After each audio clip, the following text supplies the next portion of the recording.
how Jimmy plays the game. Maybe he will set up a Rockruff with an energy just in case he draws into it, but it's going to have an effect. And here we go, winning in an incredibly important round, and it looks like Jimmy is getting first go with a Remoraid in the active. Yeah, so if you're watching at home, get on social media, use the hashtag #PlayPokemon, tell us who you're rooting for. Is it Greg Chin, the local player from Australia, or Jimmy Pendarvis, traveling here from the U.S.?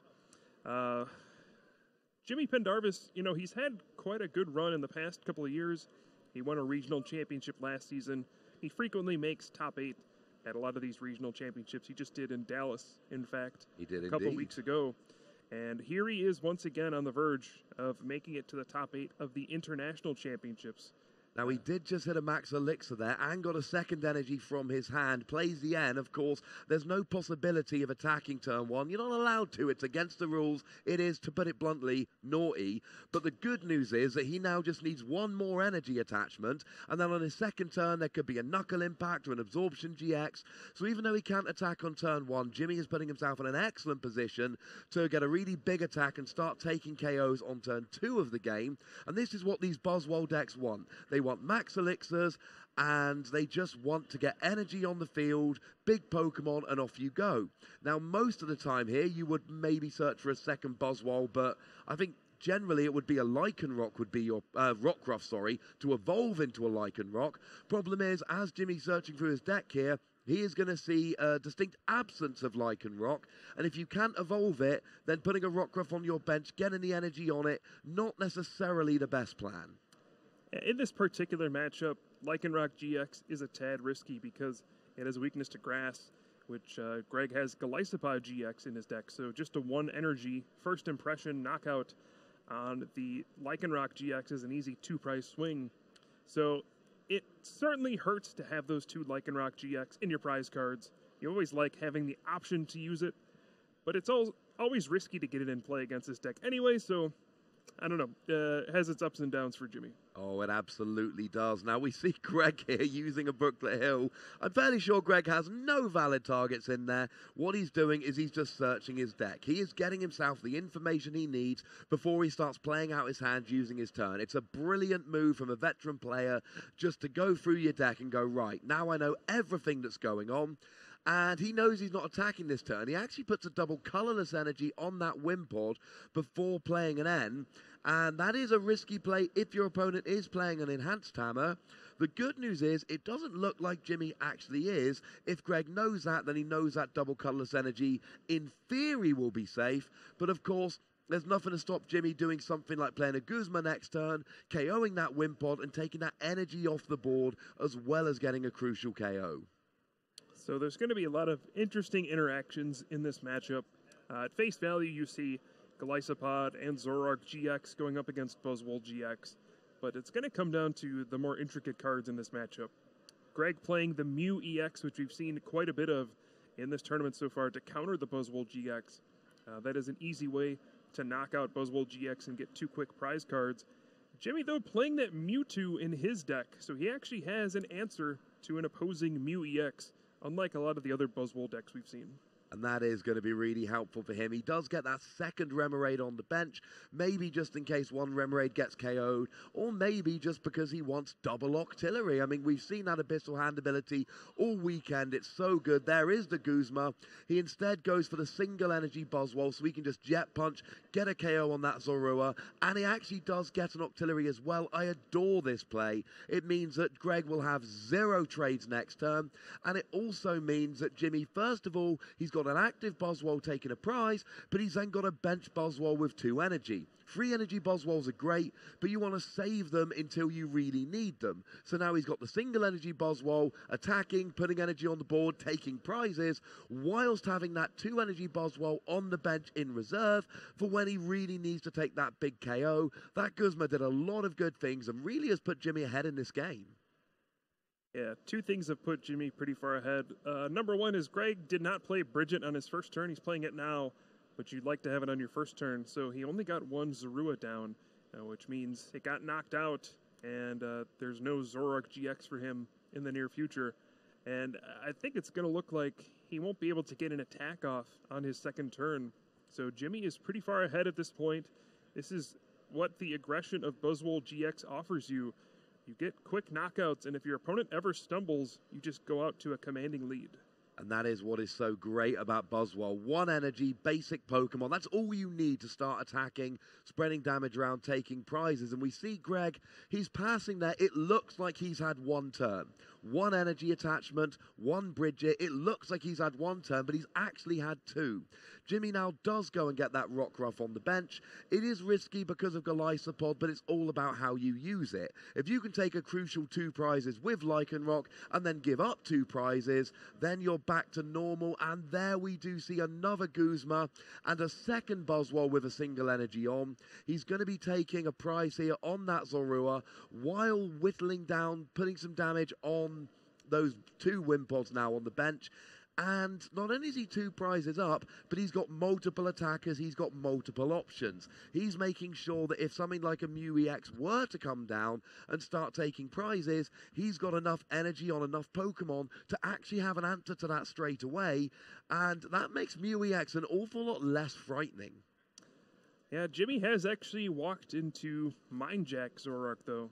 With a full bench and a choice band, Mindjack can hit for 190 damage exactly. Greg playing the Evo Soda for Golisopod, so it looks like not favoring that regular Zoroark at the moment, but that is a future play he could open himself up to with the full bench.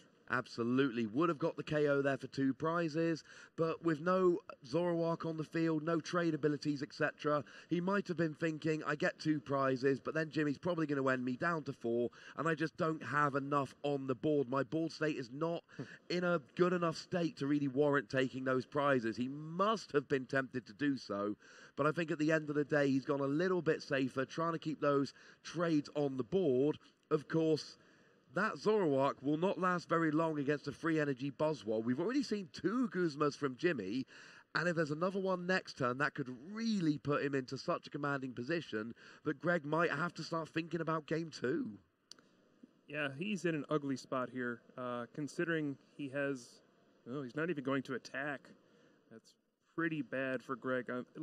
This deep into the game, I mean, we're only like 3 turns in, but you can see there's so much energy on Jimmy's side. He now has the Rockruff down. This is a position where you can afford to put Lycanroc GX into play. It doesn't matter if your opponent gets those 2 prize cards. You're just so far ahead, it doesn't matter. And the crucial part is he has Octillery down, so he won't be punished for taking too many prize cards too quickly. He'll have Abyssal Hand as defense against the crucial N. He absolutely will, and there's a definite chance in the near future he could actually have a second Octillery. We do see a Professor Sycamore coming down there, giving him a new hand of 7 cards. But to be honest here, he's in such a commanding position. All he needs to do is just keep the energy on board and prepare. Ooh, what if Mindjack comes out from this non-GX Zoroark? Make sure you have an answer to that. What if a Mew EX comes down to KO a Buzzwole? Make sure you have an answer for that.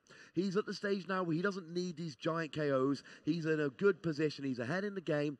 Keep spreading damage around using that Jet Punch. Put damage on all of these Pokemon and just make sure you're ready for whatever comes. Because he's looking at Greg's side of the field now and he's thinking, well, I suppose maybe a Mew could come out. But that's about it at the moment. There's no Mindjack Zoroark coming. Golisopod can hit for a maximum 180, but it doesn't really have the energy to do that unless he can evolve the bench Wimpod. And there's just not enough there. We do see Greg finding a Guzma here, and maybe he's going to try and take out a Rockruff, or maybe he's going to try and take out that Octillery. I think if he can get Mew EX, he can go after the Buzzwole with 3 energy on it. Guzma it out and just knock it out with Mew EX. That is one way he could potentially climb back into this game. Take out the Buzzwole with all the energy on it before it can hit you. And that would be a big equalizer, of course. We've spoken about Jimmy having all this energy on the field. And, oh, I've got all the energy on the field. Now I've got lots of options. He has searched out the Mew there. I must confess I did not see the Ultra Ball before. And it looks like we are going to see this Mew play here. So like we said a minute ago, the question now becomes, I mean, clearly we've got the KO here. But can Jimmy have an answer to the Mew? That Mew's got 120 HP and it gives up 2 prizes. So as long as Jimmy's got an answer to it, this could not be the worst thing ever. Or it could be that he loses a Boswell, loses free energy, has no answer, and then Greg really climbs back into this game. So the Mew here, it looks like it's getting the KO. The huge question is going to be, does Jimmy actually have anything to retaliate? At the moment, the answer is no, but a couple of Max Elixirs will bring him right back into it. Yeah, that's going to be the key. I think actually finding a float stone is going to be key, so he can put something active and then retreat it.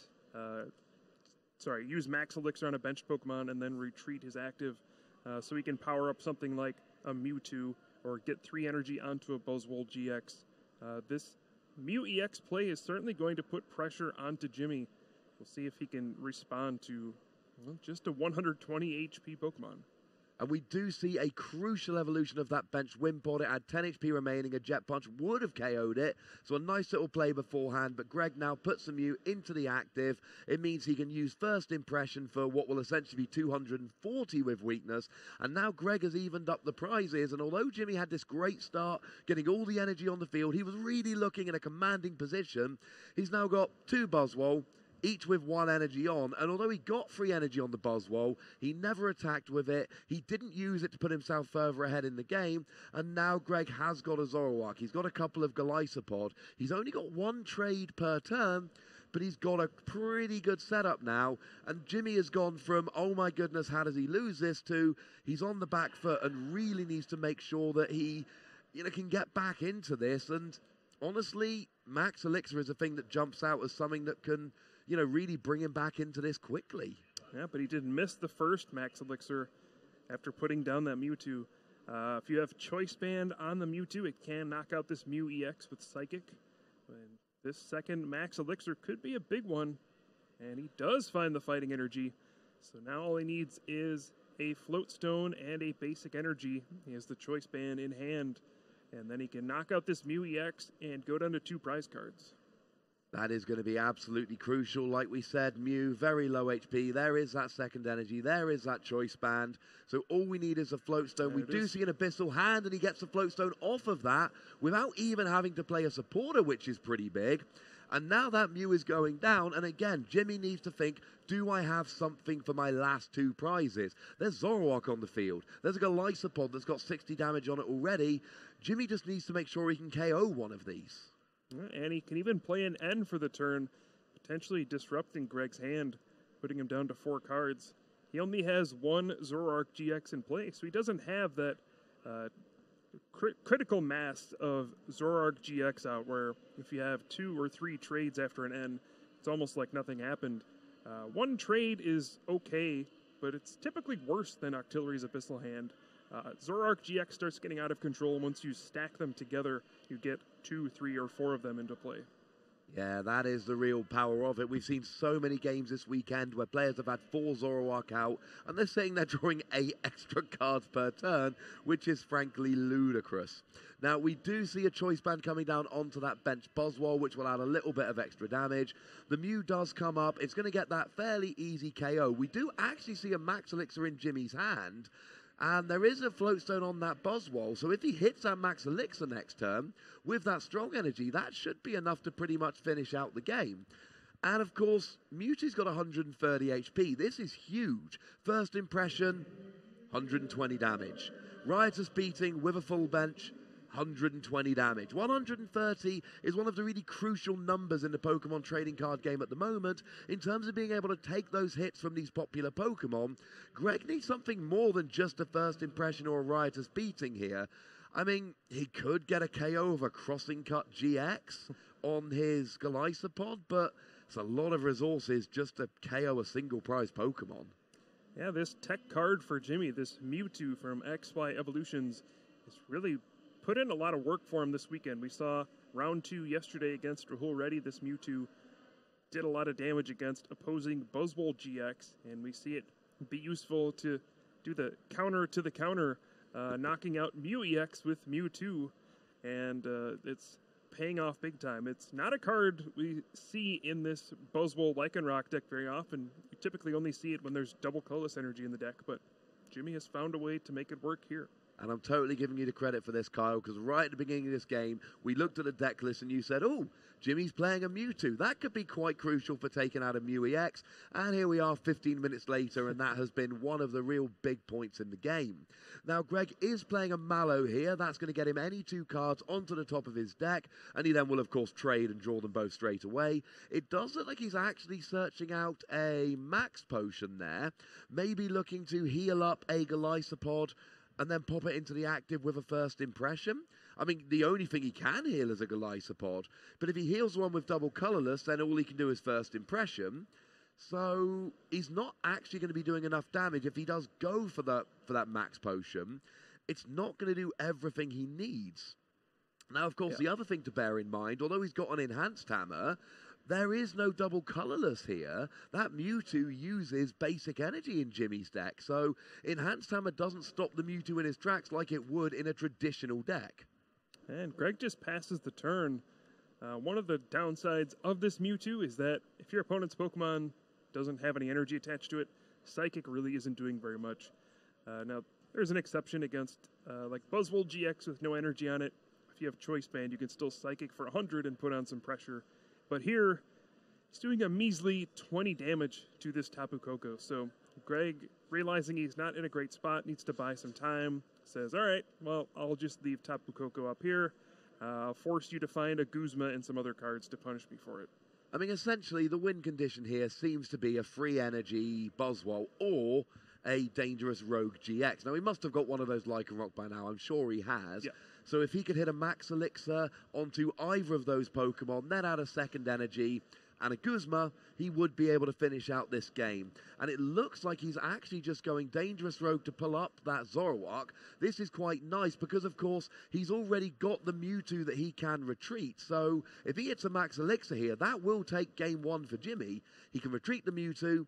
He's already got the Zoroark into the active. He's got 2 energy on that Buzzwole. But, of course, as it stands at the moment, he's only got 2 energy and he's used his attachment for the turn. But we do see a Super Rod there putting 3 basic energy back into his deck, which is going to really increase the odds he will hit a basic energy off of this Max Elixir. Yeah, and he also has an extra Abyssal Hand to work with. You can use both of them if you have 2 in play. So 2 cards off of this. Does he find an Energy Switch or a Max Elixir? And he also hasn't even played a supporter card yet. So if he has Professor Sycamore, he can draw even more cards and go for the win this turn. He absolutely can. He did draw an Ultra Ball there, which could be used just to take a card out of his deck. I thought he had the Max Elixir in hand at the beginning of this turn. I thought I saw it in his hand at the end of his previous turn, and I don't believe Greg played an N.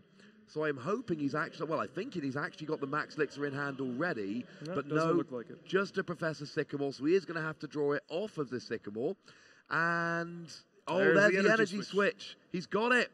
He retreats the Mewtwo, puts in the Buzzwole, and there we go. Knuckle Impact for the KO and the win, but only in game 1. And it took pretty much exactly 1/3 of the time. So we've got 2 more good games to go. I sure hope so. Jimmy taking a commanding game number 1. We saw Greg stumbled a little bit in the early turns and tried to make that valiant comeback on the back of Mew EX, but Jimmy was prepared for it. I'm sure that's not the first time somebody has played a Mew EX against him in this tournament, and he didn't get here by a fluke. Jimmy is an excellent player. He was prepared with that Mewtwo to counteract the Mew EX, and that really set him up for victory.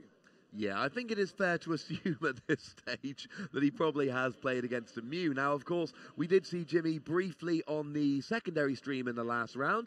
Our primary stream ended a little bit early. We saw a little bit. We saw game 3 of Jimmy's round last round, and it was an absolutely thrilling game. We had 7 minutes, and we saw a complete game. And I got to interview Jimmy at the end of the game, and I said to him, you've got 1 game left. If you win, you're going to be in top 8. If you don't, you're not. How confident do you feel? And he said very emphatically, I'm feeling very confident. You should expect to see me in top 8. That is the exact attitude you need going into this winning in such a large, prestigious tournament. And at the moment, sitting up 1-0, it does look a lot like that confidence was very well placed. Yeah, and he has no reason not to be confident. He just made top 8 at the largest regional championship ever in the U.S., and he's had plenty of success at the international championship level as well. He's also been behind, he's in a group testing with players like Igor Costa and these other top pros, always at the forefront of innovating new strategies, and it's no surprise to see he's perhaps one step ahead once again. No, we do see this, and the team dynamic really is something which is becoming more and more relevant in Pokemon at the moment. We see plenty of players, that aren't in one of these teams coming forward, but like we said, it's not about being in a team. Being in a team is irrelevant. It's about having a good group of playtesting partners so that you can make these decks and you can test these decks, and if you've got a good group of playtesting partners, it really does give you an advantage in coming up with new ideas, new decks, new techs, testing, getting these matchups straight. And we see time and again these groups of players who may or may not be in a team coming forward and bringing these strategies, and all of them doing well, like we've seen with the Europeans and their Zoroark Gardevoir decks this weekend. You come up with a deck together, you test it together, and you have that kind of added support of knowing, I've worked with my friends on this, this is definitely a good deck, and I feel confident going in there. And it does seem to be coming out more and more, especially in these large tournaments. All right, so Greg is trying to find an opening hand that has a basic Pokemon. He's now mulliganed twice. Jimmy had a mulligan on his first hand as well. Currently, Greg's hand looks pretty bad, and he's going to open up with Mew EX against Sudowoodo. So 2 Pokemon capable of copying other Pokemon, but hey, it looks like his start's not so bad. We have Tapu Lele GX coming in, and it's going to be a fine start for Greg. Even though starting with Mew EX is a little scary, it has 120 HP, gives up 2 prize cards, but there's nothing that immediately threatens it in Jimmy's deck, at least not on the first turn of the game. No, it's going to take a little while to get a KO on that, which is good for Jimmy. I mean, good for Greg. There's always a chance that Jimmy does get a double Max Elixir Knuckle Impact turn 1, but I would say that is in the less likely options here. I've seen it happen. Oh, it's absolutely happened. I've had it happen to me in a couple of games, and it's wonderful. It's that feeling where you hit it. It really is good. But Greg here, he plays that Bridget. He grabs himself a Zorua, a Wimpod, and a Tapu Koko. Of course, we see here, and we've seen this many times before, you start with something like a Mew EX, which, of course, is not your preferred starter. Then, of course, you end up using a Tapu Lele. So now you've got 2 of your 6 spots on your field used up with Pokemon that you don't really want there. And then you don't get those 4 Zoroark that you may get if you were, able to start with a Zorua and have a Bridget in your opening hand. Ross, I took a look at Jimmy's hand. We're going to see an Ultra Ball. I think this is going to be for Buzzwole GX. There are 2 Max Elixir in his hand, as well as a Float Stone and an Energy. Oh my goodness, it could actually happen. Yeah, if Jimmy can connect on both of these Max Elixir, we're going to see a turn 1 knockout on this Mew EX. And this is what this Buzzwole deck can offer. So Max Elixir number 1. Doesn't even let us sweat it out. I know, right? At least, if you're going to miss one, at least miss the second one. Yeah. We want the drama. Although I'm a little bit upset with the players this weekend, Kyle, because they've been proving me wrong all weekend. I keep saying stuff like, well, he's definitely going to draw what he needs. He's drawing so many cards, and then they don't. Or I say, well, this isn't very possible, but, there's an tiny chance. And then it happens. So they've been proving me wrong a lot this weekend in rather mean ways. Unfortunately for Jimmy, not able to prove me wrong again this time, and missing that first Max Elixir really did mean that he wasn't able to get that big attack at the first. And then, of course, you don't really want to put too much energy on a Buzzwole, knowing that that Mew can threaten a big KO. So 1 strong energy, get some damage on the field, and then you're far better off building up some other Pokemon on the bench, because if you put all your resources into 1 Buzzwole, and then Mew copies something like a First Impression, or because it's already in the active, something like a Riotous Beating, you do find your only Pokemon and all your energy being discarded, and at that point, it's just not going the way you'd like it to. Although he did draw Max Elixir off of this end, so perhaps he could have gotten it off the third one, but he opted not to even play the second Max Elixir, as you said. Just didn't want to commit all those energy. I was wondering if he would retreat to the Buzzwole and then Max Elixir onto the Sudowoodo so he could spread some energy around, but it looks like he didn't even want to do that. Just going to go for the Jet Punch here, 50 damage. It is relevant that he's getting a hit in on the Mew EX. That means even if Mew EX knocks out Buzzwole GX here, Jimmy can follow up with another Buzzwole, Strong Energy, and Choice Band and simply Jet Punch the Mew for a knockout. That would be absolutely what he'd be looking to do. I mean, I think he could even do it with, say, a Regirock and a Choice Band if he is playing that one of Regirock. Yes, he is. So there are a couple different options here that he could get the KO on that Mew. And then, of course, you know, Jimmy's used one energy on a Pokemon, whereas Greg has used, you know, a double colorless energy and his tech Pokemon, which he's now got to recover. So even though they're swapping 2 prizes for 2 prizes, Greg's probably used a few more resources to actually do so. Of course, for the time being, Greg needs to find himself a Zoroark, but he's still only going to have 1 trade available. There's 1 Zorua on the bench. That's all he's actually got for the time being. Now, we do see a Mallow coming down, but he's got to have a Zoroark already in play in order to make the most of this. Otherwise, he's just, you know, fixing his top deck for next turn, which really isn't the best use of a card like Mallow. You want Mallow to search for any 2 cards, but here we go. Now we get the Ultra Ball coming down, and he is going to be able to grab himself that Zoroark. So if he does use that Mallow, that means he is going to be able to search for 2 cards and immediately draw them with Zoroark. Yeah, I have to guess we'll see a double colorless energy coming in so that Mew EX can knock out this Buzzwole GX. The one thing I have to point out about Greg's field right now is it's pretty bad. It's loaded with a lot of Pokemon he doesn't really want. There's 2 Tapu Lele GX. There's only 1 Zoroark GX, only room for 1 Golisopod GX. I think this problematic bench could end up hurting him later down the road. Just not being able to have enough basics in play to evolve and get enough attackers once Jimmy starts to knock them out.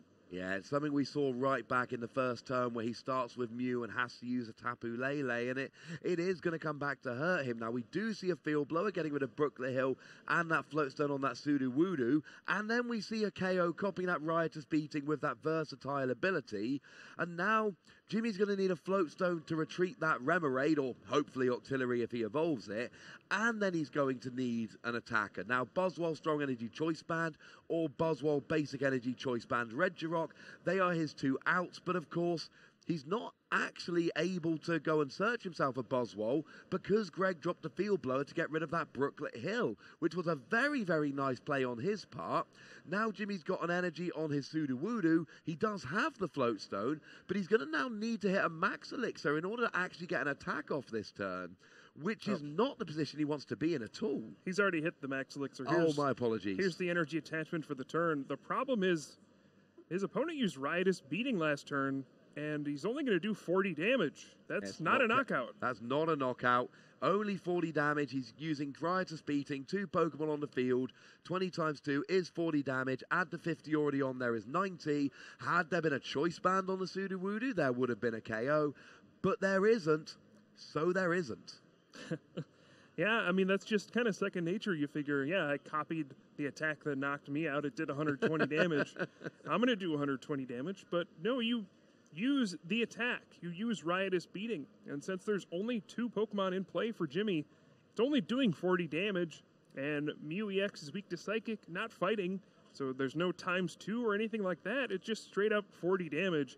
And if I'm Jimmy here, I am considering just conceding the game after this, going to game 3 and saying, this is probably a lost cause. Let's just finish a game 3. Yeah, I'm entirely on your side here. That Sudowoodo's not really going to do very much because it's definitely going to be KO'd by Mew next turn. It's only got 90 HP. So Jimmy's going to go into his turn, down 3 prizes with a Remoraid on his side of the field. It's just not a field that you can really do much with. And it's one of those games, maybe you've got a 5% chance of making the comeback. But he probably feels like he's got a 50% chance or better of winning in a game 3. So the best thing to do is a lot of the time just concede, go to that game 3. As we've said, a tie doesn't necessarily eliminate them both, but a tie here puts them both on 29 points. And there's a couple of tables worth of people on 26 points, the winner of whom goes up to 29 points, which means we then end up with both of these players on 29 points, plus potentially a couple of other players on 29 points, and the likelihood is one of them gets into top 8. That is not where you want to be. A tie is not a good idea here. What we really want is for one of these players to win. That player will be in top 8 guaranteed. So you might notice play has stopped. There are some judges in the background. I believe a penalty will be issued here for Jimmy. Taking prize cards when you didn't get a knockout is a penalty. I'm not quite sure the severity of it, what it'll be here, but there will certainly be a penalty. That's why you see the judges in the background, but probably won't impact the outcome of this game. Looks like Greg is well ahead at this point. Anytime Mew EX doesn't get knocked out, gets to attack in consecutive turns, it's a bad time for the Buzzwole deck, and feels like Greg is just going to take control of this game. Yeah, I mean, this KO on the Sudowoodo is already a given. He's got a guaranteed KO on that Sudowoodo. Jimmy, I mean, he actually might even choose to take the KO with something like a Golisopod or a Zoroark. I mean, Ace Rollering up that Mew to get rid of the damage is a nice move. And of course, it means that if this game does carry on, Mew is available, but not in a lot of danger. Mew EX can come down later on in the game, at which point it can take a KO on a Buzzwole, rather than sitting there with just 30 HP remaining, which of course would mean that a Jet Punch would be able to KO it from the bench. So I like the Ace Roller play, and there's plenty of options. A Golisopod with a Grass Energy would first impression for a KO, or even just retreat into a Zoroark and Riotous Beating. 5 Pokemon on the field would be enough to do 100 and get the KO on that Sudowoodo. There comes the Golisopod. Now, he does choose to play the Mew down again, but the difference is it doesn't get KO'd on the bench from a Jet Punch here, which is a huge difference. And when he actually does choose to just put the Mew back into the active and copy Riotous Beating to get the KO on that Sudowoodo, and Jimmy needs to be thinking about the clock at this stage. It's not worth losing this game in 5 minutes' time, going to a tie and not making top 8. He does get the N. Greg's only got 1 Zoroark on the field. But Jimmy just needs a lot to get back into this game. Yeah, I think he's going to play the N, see if he can knock out this Mew, and if he can't, just concede the game. If you do find like Mewtwo, Max Elixir, and an Energy, and you can get a Rockruff down or something like that, knock out the Mew EX, maybe you can potentially win the game still, but if you don't knock out this Mew EX, I think you just got to accept that the game's over. Yeah, I think that's an excellent point. Ties, it's a common theme in the game at the moment, in the meta we're in, and it really is a thing whereby sometimes a tie is as bad as a loss. If you lose, you're not in top cut here. If you tie, there is a chance, but it's a slim chance, and it's not a chance you really want to take. If you want to be in top 8, you need to win this game. Greg has no real choice. He's got to try and win this game as fast as he can. He needs to be thinking about the clock here. But hanging on here and ending up in a tie, it's not the ideal thing for Jimmy. He is still carrying on this game, though, and it looks like we're going to see maybe Mew just taking another prize, going down to 1 prize remaining by KO in that Remoraid, or maybe we're going to see it retreating into a Golisopod to use first impression for a KO. Either way, yeah, we do see the retreat here, KO in that. I like this because it means a Mew is available to KO the Buzzwole next turn rather than potentially going down to a Buzzwole this turn. So I like the way Greg did that. I like taking the KO with Golisopod, leaving that Mew on the bench ready to potentially KO this Buzzwole to finish out the game.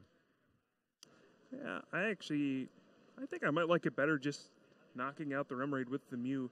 There's almost no chance that Buzzwole gets a knockout on your Mew EX. It would take something crazy like Max Elixir, Energy Switch, Energy for the turn. Maybe that's what Jimmy's going to pull off. But on the following turn, now you'll need like a Float Stone and some kind of energy to get the Mew EX back in the active spot. And if Greg had just kept the Mew up there, this game would be over, but we'll see what he's got. No, you're absolutely right. Obviously, we see where he's coming from. But the thing is, maybe he knows he's already got it. Maybe he's got that Guzma ready to go. We do see a double colorless in his hand. So he's definitely got the KO with the Mew if he can get it in the active. But it looks like the only supporter he's actually got at the moment is a Bridget. He does, interestingly enough, Guzma was the next card he was going to draw. Which means he can trade and draw into it. He's already used trade, though. Oh, that's not good. Interestingly enough, he does have a Tapu Lele in his hand, but he doesn't have a bench space to actually go ahead and use it. So it looks like we're just going to be seeing an Armor Press here, maybe a Crossing Cut, but I think Armor Press is probably the better play, yeah. 100 damage, and it means you take 20 less from attacks in the following turn. So he doesn't mind. Even if Jimmy gets a third energy on that bench Buzzwole and takes a KO, it really doesn't matter. Greg is in a great position, and he knows he's top decking that Guzma in the following turn. So even if that Buzzwole with 90 HP left isn't on the feet, or isn't on the active, like this, for instance, next turn, Greg can just play the Guzma. He's going to top deck, get the KO with the Golisopod. Yeah, needs to make, there we go. Yep. Needed to make sure he didn't put the Golisopod into the active, but he didn't, and off we go. Greg takes game 2, but that was a long game 2. It means that we're quite short of time for game 3, and we kind of saw this in the previous round, and Jimmy has experience. We saw Jimmy playing very fast in the previous round, knowing he needed a win. He's right back in the same position again, needing to play, and we're going to see probably a slightly faster, potentially slightly less thought-out game here, as both of these players know that they need to get a win in order to book their ticket into top 8. Yeah, it's pretty simple. You have about 14 minutes to win a game 3. If you don't, you're probably not making top 8. You still could. If you win, though, you are in for sure. I guess the only thing you don't want to do is lose. That would be bad. Then you are definitely out of the tournament at this point. But this is about as high pressure of a situation as you could be in. One game, if you win, you advance to the top 8 and stay alive in the Oceania International Championships and still have a chance to become the international champion. If you tie, kind of leave it up to fate. You don't know what the percentage points are going to be, and you might not make it to the top 8. And if you lose, you are done for. The tournament is over for you. So lots of pressure here in one game, and I hope we have a good one to close this series out. Oh, I have a feeling we will. I'm a positive dude. I think that's going to happen. I just did a little bit of checking there, assuming that the game between Benjamin Pham and Joe ends in a win for one person. There should be, you would imagine, about 5 players with 29 match points, which means one of those 5 is actually going to sneak into top 8. 20% chance, not great. What you will see, however, if one of these players really starts losing this game and thinks they're going to lose, they might in fact slow down their play for a tie, because if you think you're going to lose, if you think you can't win the game, then you might as well take that 1 in 5 chance of making top 8 rather than just losing and knowing that you're out of the tournament altogether. So Jimmy starts off game 3 just with an N. And I don't see a Buzzwole GX or anything of the sort in his hand. So this might be a pretty ugly first turn for him. He does have a strong energy. It's interesting. I don't think you want to attach to Sudowoodo, but if you attach to Rockruff, then a Tapu Lele GX energy drive can knock out Rockruff. So if you want to attach an energy for the turn, I guess you got to put it onto that Sudowoodo. You absolutely do. Of course, that Wimpod does have the Wimp Out ability that does give it free retreat on your first turn of the game, so it would actually be quite straightforward to get that Tapu Lele up and get the KO. Of course, attaching a strong energy turn 1, it's something we've talked about. It's always risky. You know, we do see Greg actually plays 2 copies of Enhanced Hammer. He's going to be looking to draw one of those to just undo Greg's first energy attachment and essentially put him back to where he was at the beginning, at least in terms of energy. And Jimmy just did not have a great turn 1. Rockruff, Floatstone, Sudowoodo, strong energy. It's not what you dream of when you're in game 3 of your win and in round at a huge international championship when you really want to try and take home that title.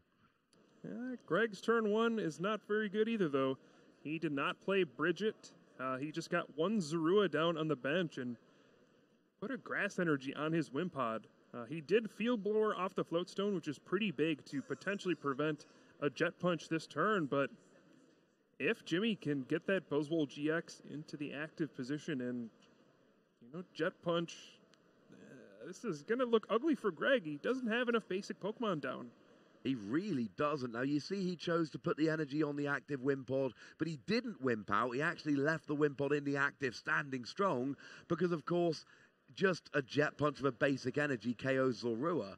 Wimpod can go down to a Jet Punch, but then you need all sorts of damage multipliers. And to be honest, with Jimmy's deck list, about the best you can hope for is strong energy Regirock, which will only do 60.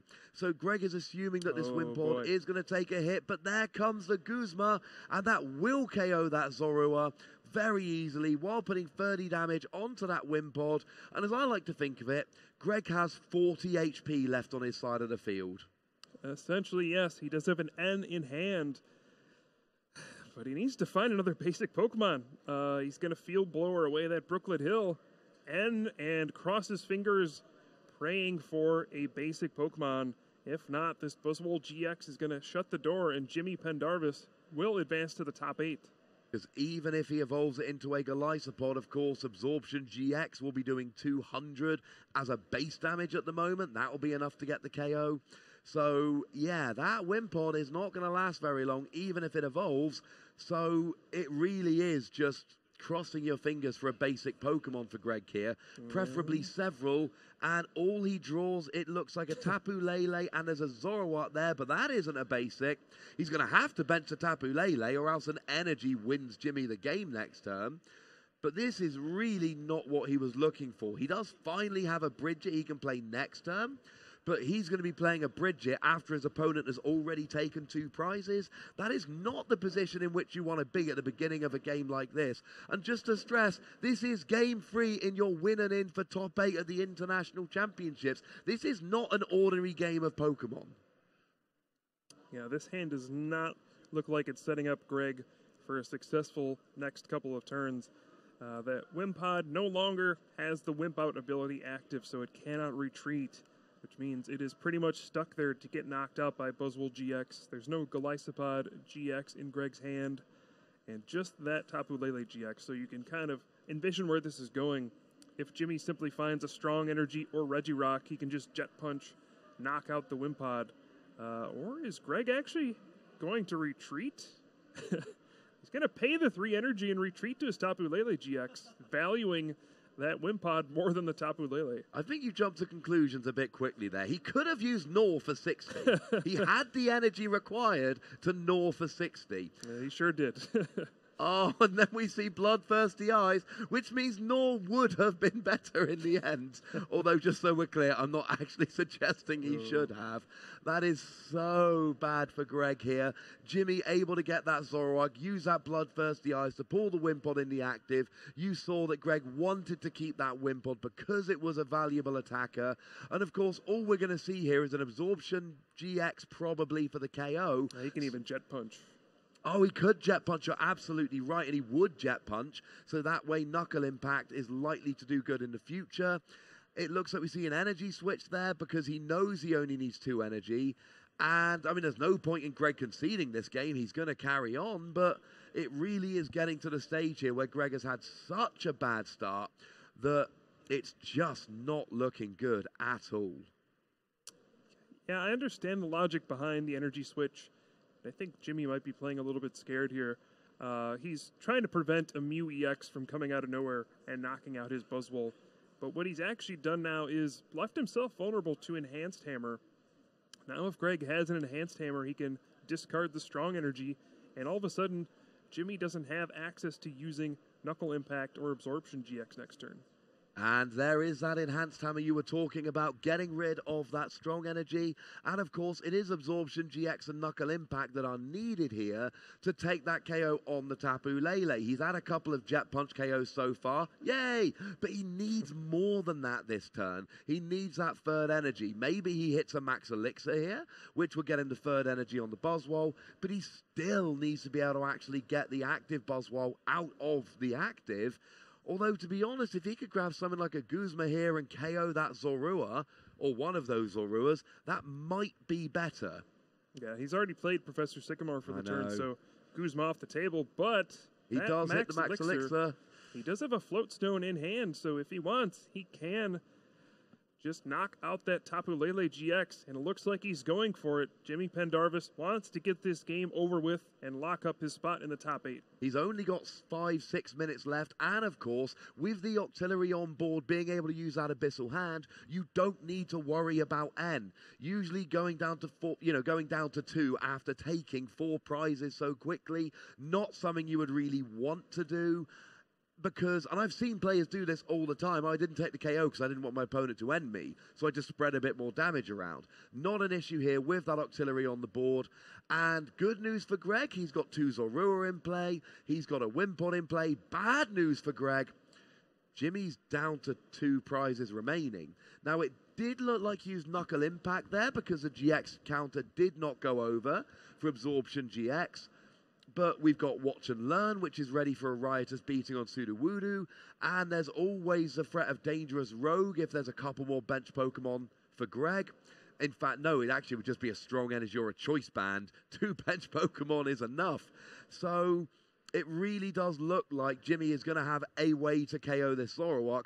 Greg's got to keep playing his game. He can't get too conservative here. He's got to just try and take some prizes and hope. But it really doesn't look like there's much he can do here. Boy, this is it. If Jimmy has the Guzma, and there it does. is. Jimmy Pendarvis wins the match, and he will advance to the top 8. We saw him in the previous round with that top deck Guzma give himself a chance for if he won this round, he would advance to the top 8, and he has done it. He's won his last 2 rounds and locked himself up an opportunity to become the international champion. And I suppose this answers the question.